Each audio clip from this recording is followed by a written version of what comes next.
4 رکعت نماز نفل اس ترکیب سے پڑھیں کہ ہر رکعت میں الحمد کے بعد آیت الکرسی 1 بار اور سورہ اخلاص 3 بار پڑھیں، اور نماز سے فارغ ہو کر 100 مرتبہ سورہ اخلاص پڑھیں، گناہوں سے پاک ہوگا اور بخشت میں بے انتہا نعمتیں ملیں گی۔ کمال کی حدیث ہے، بلکہ کمال کا واقعہ ہے۔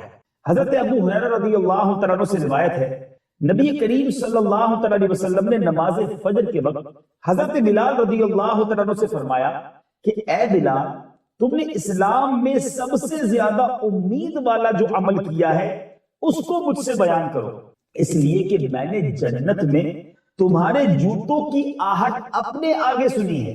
تو حضرت بلال رضی اللہ تعالیٰ عنہ نے عرض کی، سب سے زیادہ امید والا عمل یہی میرا ہے کہ میں دن یا رات کسی گھڑی میں جب بھی وضو کرتا ہوں تو اس وضو سے میرے مقدر میں جو نماز لکھی ہوئی ہے اس کو پڑھ لیتا ہوں۔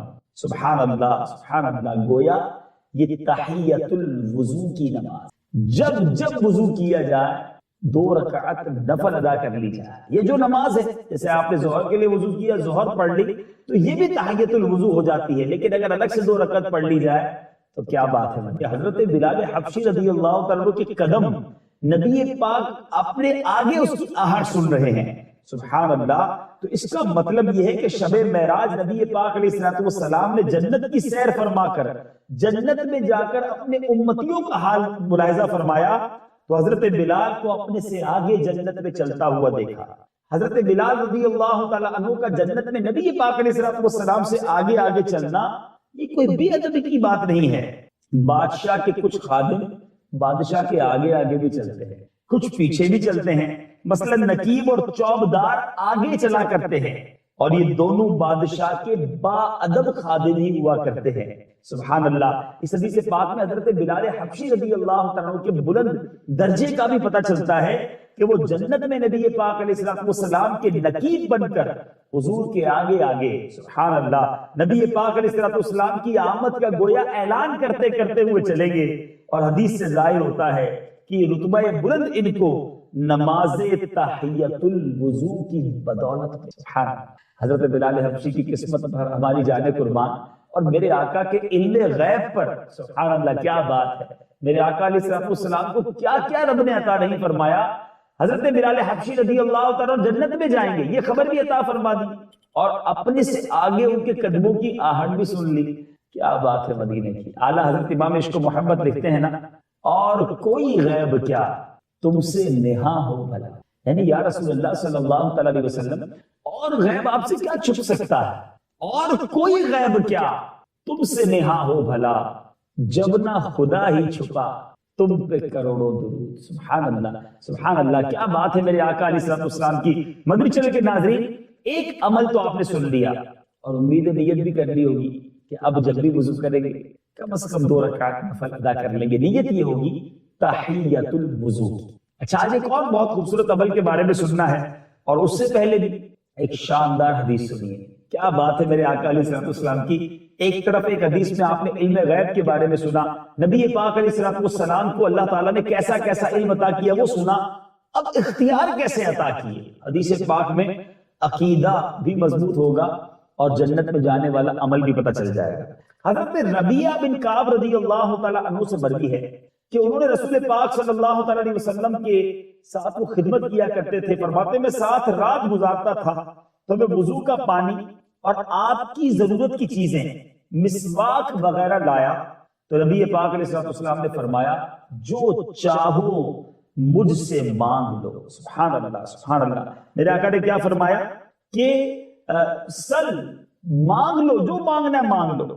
تو کہتے ہیں میں نے کہا کہ میں جنت میں آپ کی خدمت گزاری مانگتا ہوں۔ نبی پاک علیہ السلام سے جنت میں ساتھ مانگ لیا۔ پیارے آقا علیہ السلام نے فرمایا کیا اس کے علاوہ اور کوئی چیز نہیں؟ تو میں نے کہا بس یہی کافی ہے۔ کیا بات ہے صحابہ کرام کی، جانتے تھے کہ نبی پاک کو نبی پاک سے مانگ لیا، تجھ سے تجھی کو مانگ لوں، 100 سوالوں سے یہی ایک سوال اچھا ہے۔ پیارے آقا علیہ السلام نے فرمایا تم اپنی دلی مراد کے لیے کثرت سجود سے میری مدد کرتے رہو۔ سبحان اللہ۔ میرے بیچ اسلامی بھائیو، ایک اور حدیث ہے، حضرت جابر بن سمورہ رضی اللہ تعالیٰ عنہ سے مروی ہے کہ ایک جوان نبی پاک علیہ السلام کی خدمت کرتا تھا اور آپ کی ضروریات میں ہاتھ بٹایا کرتا تھا. نبی پاک علیہ السلام نے اس سے فرمایا کہ تم مجھ سے اپنی کسی حاجت کا سوال کرو. تو اس نے کہا کہ آپ اللہ عز و جل سے میرے لیے جنت کی دعا مانگے. یہ سن کر نبی پاک علیہ السلام نے اپنا سر اٹھایا اور ایک سانس کھینچ کر ارشاد فرمایا ہاں مگر اس شرط کے ساتھ تم بکثرت سجدے کرتے. یہ دو حدیثیں سنیے میرے پیچھے اسلامی بھائیوں آپ نے. اس میں پیارے آقا علیہ السلام کی اتھارٹی، نبی پاک کے اختیارات کا پتہ چل رہا ہے. سبحان اللہ. اس عنوان کی دونوں حدیثوں میں پیارے آقا علیہ السلام نے اپنے دونوں صحابیوں سے فرمایا کہ تم لوگ اپنی حاجتوں کا سوال کرو. چنانچہ دونوں صحابہ نے اپنی اپنی حاجتیں نبی پاک علیہ السلام سے عرض کی. پیارے آقا علیہ السلام نے دونوں کی مرادیں پوری فرما دی.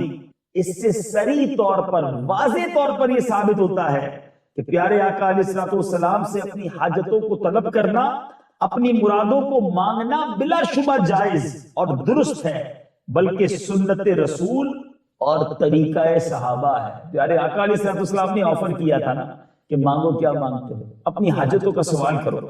اچھا، پہلی حدیث سے یہ بھی ثابت ہوا کہ اپنے کسی امتی کو جنت عطا فرما دینا یہ نبی پاک علیہ السلام کے قبضہ و اختیار میں ہے. ورنہ پیارے آقا علیہ السلام حضرت ربیعہ سے کہہ دیتے کہ جنت تو میرے اختیار میں نہیں ہے، مگر آپ نے یہ نہیں فرمایا بلکہ ان کی مراد پوری فرما دی. نہ صرف جنت بلکہ جنت میں وہ محل جو رب العالمین نے خاص رحمت للعالمین صلی اللہ علیہ وسلم کے لیے تیار فرمایا ہے، حضرت ربیعہ کو عطا فرمایا. کیونکہ خدمت گزاری تو جب ہی ہو سکتی ہے نا کہ جب خادم و مخدوم دونوں ایک ہی محل میں رہتے ہوں. خادم کہیں اور رہتا ہو، مخدوم کہیں اور. مخدوم اس کو کہتے ہیں جس کا خادم ہو. تو خادم اور مخدوم اگر ساتھ رہیں گے تبھی تو خدمت ہو سکے گی نا. تو پیارے آقا علیہ السلام کو رب نے کیسے اختیارات دیے. اہل سنت کا یہ عقیدہ ہے، مدنی چینل کے ناظرین غور سے سن لیجئے. اہل سنت کا یہی عقیدہ ہے کہ اللہ تعالیٰ نے اپنے حبیب صلی اللہ علیہ وسلم کو دنیا و آخرت کی تمام نعمتوں کا مالک اور قاسم بنا دیا ہے. وہ جس کو چاہیں عطا فرمائیں. صاحب قصیدہ مردہ شریف امام حسینی رحمۃ اللہ تعالی علیہ صدیوں پرانے بزرگ ہیں، کیا خوب بات لکھ گئے. فرماتے ہیں فَإِنَّ مِن جُودِكَ الدُّنْيَا وَضَرَّتَهَا وَمِنْ عُلُومِكَ عِلْمَ اللَّوْحِ وَالْقَلَمِ. اس کا ترجمہ کیا ہے کہ یعنی دنیا اور آخرت دونوں آپ کے دسترخوان سخاوت کے دو ٹکڑے اور لوح و قلم کے علوم آپ کے سمندر علم کے دو قطرے ہیں. اعلیٰ حضرت نے بھی اس مضمون کو بہت پیارے انداز میں بیان کیا. رب ہے موتی، یہ ہے قاسم، رزق اس کا ہے، کھلاتے یہ ہے. اور میرے پیچھے اسلامی بھائی حدیث پاک سے ان دونوں حدیثوں سے ایک اور بات سیکھنے کو ملی ہے کہ کثرت سجود سے نمازوں کی کثرت مراد ہے. تو ظاہر ہے ان نمازوں سے نفل نمازیں مراد ہیں، کیونکہ فرض نمازوں کی تو تعداد مقرر ہے. اس میں تو قلت و کثرت کا وجود ہی نہیں ہے، غور ہی نہیں کیا جا سکتا. کثرت کیسے ہوگی؟ تو نمازیں تو فکس ہیں، فرض نمازیں. تو پتہ چلا کہ نفل نمازیں یہ کثرت سجود وہ ہے جو جنت میں لے جانے والا عمل ہے. تو کیا ہم نوافل پڑھتے ہیں؟ ہم نے تو فکس کر لیا ہے فجر کی تو چلیں 2 اور 2 پڑھ لی. ظہر کتنی پڑھنی ہے؟ 4 سنت، 4 فرض، 2 سنت. نفل کون پڑھتا ہے؟ اچھا پھر اسی طرح اصل میں بھی پہلی والی 4 غیر موقعہ نہیں پڑھتے. مغرب میں بھی 3 فرض پڑھی، 2 سنتیں پڑھی، 2 نفلیں چھوڑ دی. عشاء میں بھی نہیں پڑھتے. غور کریں ہم جو نمازوں کے ساتھ نفلیں وہ نہیں پڑھتے تو الگ سے نوافل کہاں سے پڑھیں گے؟ اور ہمارے بزرگان دین غوث پاک رضی اللہ تعالیٰ کے بارے میں آتا بھی ایک رات میں 1000 نوافل پڑھتے تھے.